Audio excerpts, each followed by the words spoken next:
अँकरिंगच्या रूपात श्रोत्यांच्या मनात घर करणं ही काही सोपी गोष्ट नसते. सध्याच्या घडीला अँकरिंगचा रंग आणि ढंग सर्वच बदललेले आहेत. पण तुम्हाला माहिती आहे का, दूरदर्शनच्या ब्लॅक अँड व्हाईट जमान्यात असे काही अँकर पाहायला मिळाले जे चेहरे आजही अनेकांच्या मनात आहेत.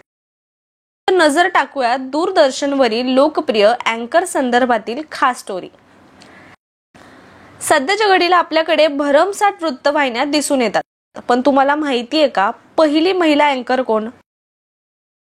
दूरदर्शनवर 5 मिनिटांचं पहिलं बुलेटिन देणारा चेहरा होता तो प्रतिमा पुरी. 15 सप्टेंबर 1959 ला प्रायोगिक तत्वावर हे बुलेटिन देण्यात आलं होतं. पुरुष प्रधान देशात महिलांची एक वेगळी प्रतिमा उभारण्याचं काम या चेहऱ्यानं केलं. हे नाव दूरदर्शनवरील लोकप्रिय चेहऱ्यांपैकी एक आहे. दूरदर्शनवरील लोकप्रिय अँकरमध्ये पुरुषांचा विचार करायचा झाल्यास पहिल्यांदा डोळ्यासमोर येणारा चेहरा म्हणजे प्रणोय रॉय. दूरदर्शनवर झळकलेल्या याच चेहऱ्याने NDTVची स्थापना केली होती. सिंपल लुकमध्ये दूरदर्शनवर दिसलेला हा चेहरा चांगलाच लोकप्रिय ठरल्याचे पाहायला मिळाले. कॉटनची गुजराती साडी, गळ्यात एक सिंपल चेन आणि माथ्यावर लाल टिकली. या साधेपणातील अंदाजाने हा चेहरा प्रत्येक घरात लोकप्रिय ठरला. भारतीय संस्कृतीची खास झलक आपल्या पेहराव्यातून दाखवून देणाऱ्या या चेहऱ्याच्या आवाजातील जादू ही कमालीची होती. शमी नारंग यांच्या सोबत गाणं गाताना त्यांच्या आवाजातील ही जादू पाहायला मिळाली होती.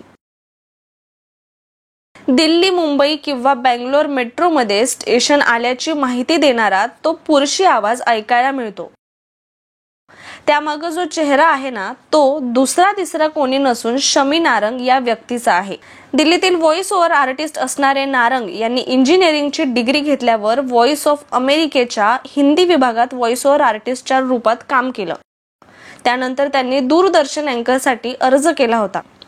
लाखो उमेदवारातून त्यांची दूरदर्शन चॅनलसाठी निवड झाली होती. पुढे हा चेहराही लोकप्रिय ठरला. दूरदर्शनवरील सिंपल अँड डॅशिंग अंदाजाने चर्चेत आलेला चेहरा म्हणजे नीलिम शर्मा. नारी शक्ती पुरस्काराची मानकरी ठरलेली ही पहिली महिला अँकर आहे.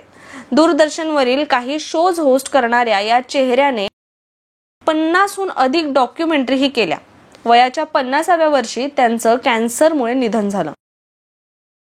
लोकसभा टेलिव्हिजन चॅनल, लोकसभा सचिवालय आणि संसदेचे मुख्य कार्यकारी अधिकारी राहिलेला हा चेहराही दूरदर्शनवरील लोकप्रिय चेहऱ्यांच्या यादीत येतो.